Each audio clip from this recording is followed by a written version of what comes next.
अस्सलाम वालेकुम वरहमतुल्लाहि वबरकातुहू। बिरादरान इस्लाम, आओ जानते हैं हज़रत मालिक बिन दीनार रहमतुल्लाह अलैह के हालात और करामात। बयान है हिंदी में, मुलाहज़ा फरमाएं। औज़ु बिल्लाहि मिनश शैतानिर रजीम, बिस्मिल्लाहिर रहमानिर रहीम।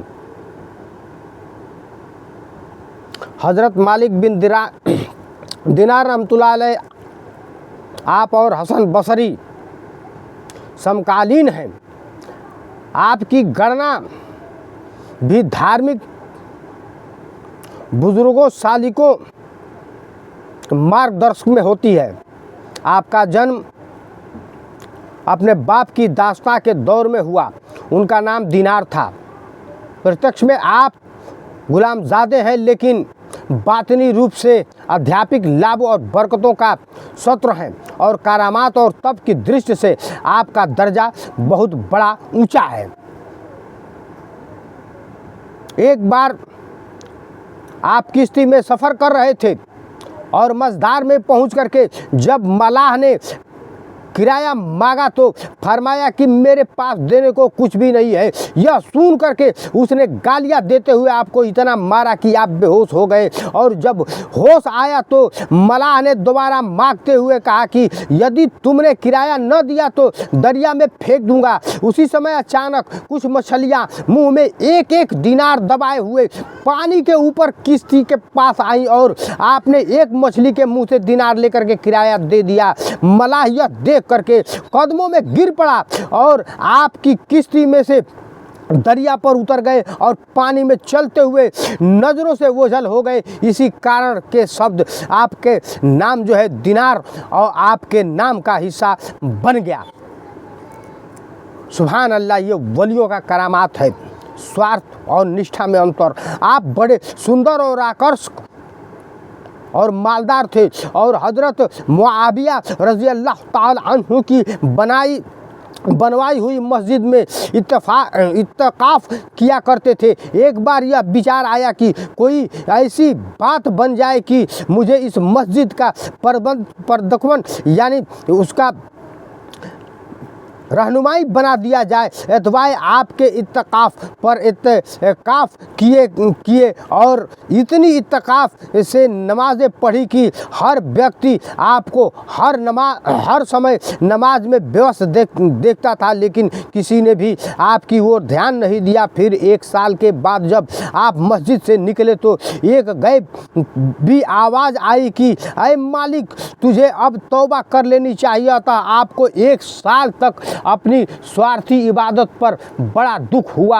आप लज्जित हुए। आपने अपने दिल को दिखावे से पाक करके नेक नियति के साथ एक रात इबादत की तो सुबह के समय देखा कि मस्जिद के दरवाजे पर एक भीड़ जमा हुआ है जो आप आपस में कह रहे हैं कि मस्जिद का प्रबंधक ठीक नहीं है, अतः इसी व्यक्ति को इसका प्रबंधक बना दिया जाए और सारी देखभाल का जिम्मा जो है इसी को सौंप दिया जाए। इसके बाद आम सहमति से सब लोगों की भीड़ आपके पास पहुंची और जब आप नमाज पढ़ चुके तो उन्होंने कहा कि हम सब ने यह तय किया है कि आपको मस्जिद का काम सौंप दे। आपने अल्लाह ताला से कहा कि ऐ अल्लाह, मैं एक साल तक दिखावे की इबादत में लगा रहा कि मुझे मस्जिद का प्रबंध बना दिया जाए, मगर ऐसा न हुआ।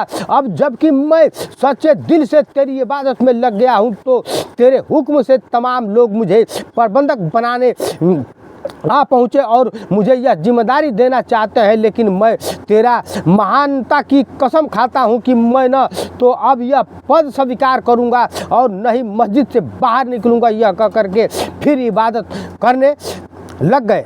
दिखावे की नमाज पढ़ने वालों को इससे सबक लेना चाहिए। बसरा में कोई मालदार व्यक्ति मर गया और उसकी पूरी जायदाद उसकी एकलौती लड़की को मिली जो बहुत अधिक सुंदर थी। एक दिन उसने हजरत साबित बनानी की सेवाएं में हाजिर होकर के कहा कि मैं निकाह करना चाहती हूँ, लेकिन मेरी इच्छा है कि निकाह मालिक बिन दिनार के साथ, तो ताकि अल्लाह के जिक्र और संसारिक कामों में वे मेरी मदद कर सके। अथवा साबित बनानी ने उसका पैगाम मालिक बिन दिनार तक पहुंचा दिया, लेकिन आपने फरमाया कि मैं तो दुनिया को तलाक दे चुका हूं और चूंकि औरत की गणना भी दुनिया में होती है इसलिए तलाक शुदा औरत से निकाह जायज़ नहीं है। एक बार आप किसी पेड़ की छाए में आराम कर रहे थे और आंखों को देखी गवाहों ने बताया कि एक सांप नरगिस की शाख से आपको पंखा झल रहा था। आप प्राय फरमाया करते थे कि मैं अधिक से अधिक जिहाद का इच्छुक हूँ, लेकिन जब एक अवसर जिहाद का आया तो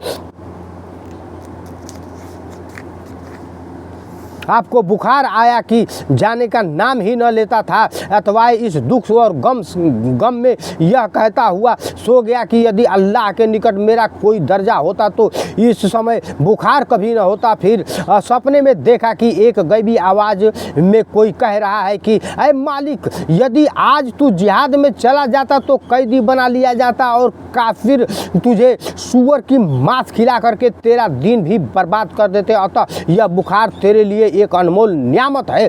फिर मैंने जागने के बाद अल्लाह का शुक्र अदा किया। किसी नास्तिक से आपका मुनाजरा हो गया और दोनों आप अपने को सत्य पर कहते रहे, यहाँ तक कि लोगों ने यह फैसला किया कि दोनों की हाथ आग में डाल दिया जाए और जिसका हाथ बचा रहे उसी की सत्य पर समझा जाए। अथवा ऐसा ही किया गया और दोनों में किसी के हाथ को भी आग ने न जलाया। लोगों ने फैसला कर दिया कि दोनों ही सत्य हक पर हैं, लेकिन आपने नाराज होकर के अल्लाह से कहा कि मैंने 70 साल इबादत में लगा दिया मगर तूने मुझे एक नास्तिक के बराबर ठहरा दिया। आवाज़ आई कि ऐ मालिक, तुम्हारे हाथ की बरकत से ही एक नास्तिक की हाथ भी आग में जलने से बच गया। यदि वह अकेला आग में हाथ डालता तो निश्चय ही सुलझ जाता। एक बार आप सख्त बीमार होकर के ठीक हुए तो किसी ज़रूरत से बड़ी परेशानी के साथ बाजार गए, लेकिन ठीक उसी समय बादशाह की सवारी आ रही थी और लोगों को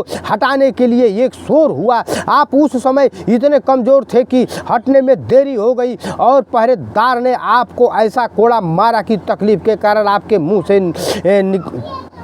मुंह से निकल गया कि अल्लाह करे तेरे हाथ कट जाएं। तो आए दूसरे ही दिन किसी अपराध में उसके हाथ कट कर चौराहे पर डलवा दिया गया, लेकिन आपको उसकी यह हालत देख करके बड़ा भारी दुख हुआ। कहा जाता है कि एक नौजवान बदमाश आपका पड़ोसी था और लोग उससे बहुत परेशान रहते थे। अथवा एक बार लोगों ने आपसे उसके जुल्म और अत्याचारों की शिकायत की तो आपने उसके पास जाकर के नसीहत की कि उसने बड़ी बदतमीजी की साथ उससे कहा कि मैं हुकूमत का आदमी हूं और किसी को मेरे कामों में हस्तक्षेप ज़रूरत नहीं है। आपने जब उससे फरमाया कि मैं बादशाह से तेरी शिकायत करूंगा तो उसने जवाब दिया कि वह बड़ा दयावान है और मेरे विरुद्ध किसी की बात नहीं सुनेगा। आपने कहा कि यदि वह नहीं सुनेगा तो मैं अल्लाह से कहूँगा। उसने कहा कि वह बादशाह से भी बहुत अधिक दयावान है। यह सुन करके आप वापस आ गए, लेकिन कुछ दिनों के बाद जब उसने अत्याचार सीमा पर पार कर दिया तो लोगों ने फिर आपसे शिकायत की और आप फिर उससे नसीहत करने जा पहुँचे, लेकिन गैब से आवाज़ आई कि मेरे दोस्त को परेशान मत करो। आपको यह आवाज़ सुन करके बड़ा आश्चर्य हुआ और आपने उस नौजवान से कहा कि मैं यह गैबी आवाज़ के बारे में तुझसे पूछने आया हूँ जो मैंने रास्ते में सुनी है। उसने कहा कि यदि यह बात है तो मैं अपनी सारी दौलत अल्लाह के रास्ते में खैरात करता हूँ और अपनी सारी दौलत लोगों में बांट करके किसी अज्ञात दिशा में चला गया, जिसके बाद सिवाय मालिक बिन दिनार के किसी ने उसको नहीं देखा। और आपने भी मक्का में इस हालात में देखा कि वह बहुत ही कमज़ोर और मरने के करीब था और कह रहा था कि खुदा ने मुझे अपना दोस्त कहा है, मैं उस पर और उसके आदेशों पर दिल और जान से कुर्बान होता हूँ और मुझे पता है कि उसकी प्रसन्नता केवल इबादत ही है।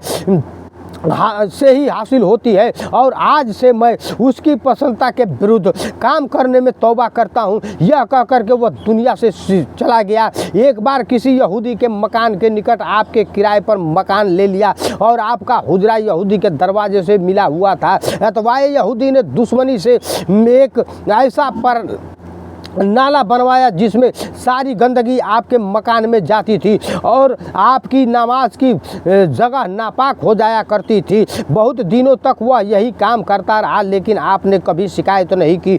एक दिन उस यहूदी ने स्वयं ही आपसे कहा कि मेरे परनाले से आपको कोई तकलीफ़ तो नहीं है। आपने फरमाया कि आपके परनाले से जो गंदगी गिरती है उसे झाड़ू लेकर के रोज़ाना धो डालता हूँ, इसलिए मुझे कोई तकलीफ़ नहीं है। यहूदी ने कहा कि आपको इतनी अधिक परेशानी उठाने के बाद भी कभी क्रोध नहीं आया। आपने फरमाया कि अल्लाह का यह हुक्म है कि जो लोग क्रोध पर काबू पा लेते हैं न केवल उनके गुनाह माफ़ कर दिए जाते हैं बल्कि उनको सवाब भी मिलता है। यह सुन करके यहूदी ने कहा कि निश्चय है कि आपका धर्म बहुत अच्छा है, क्योंकि इसमें दुश्मनों की भावना और सब्र करने को अच्छा कहा गया है। बिरादरान इस्लाम, मिलते हैं अगले वीडियो में इंशाअल्लाह तबारुक ताला। थोड़ी और यहूदी का बयान सुन लीजिए। फरमाया कि अरे बेटी, एक तरफ तो अल्लाह के क्रोध से डरता हूँ और दूसरी तरफ यह डर लगा रहता है कि सुख सुविधाओं की दौलत कहीं मुझे सोता देख करके वापस न हो जाए। लोगों ने जब यह वाक़या मतलब पूछा तो फरमाया कि मैं नियामत अल्लाह की खाता हूँ और अज्ञात पालन शैतान का से करता हूँ। फिर फरमाया कि यदि मस्जिद के दरवाजे पर कोई यह आवाज़ लगाए कि सब लोग में से सबसे बुरा कौन है, तो उसे मुझसे बुरा कोई नहीं मिलेगा। हज़रत अब्दुल्ला ने यह सुन करके फरमाया कि मालिक बिन दिनार की महानता का अंदाज़ा उनके किसी से भी नहीं लगाया जा सकता है। इंशाअल्लाह तबारुक ताला मिलेंगे फिर से दूसरी वीडियो में मालिक दिनार का वाक़या लेकर के। जब तक के लिए इजाज़त दीजिए। वीडियो को लाइक करें, सब्सक्राइब करें, ज़्यादा से ज़्यादा शेयर करें। अब मेरा भी आप लोग से आसरा लगा हुआ है। इस उम्र में मैं बेरोज़गार हूँ, मैं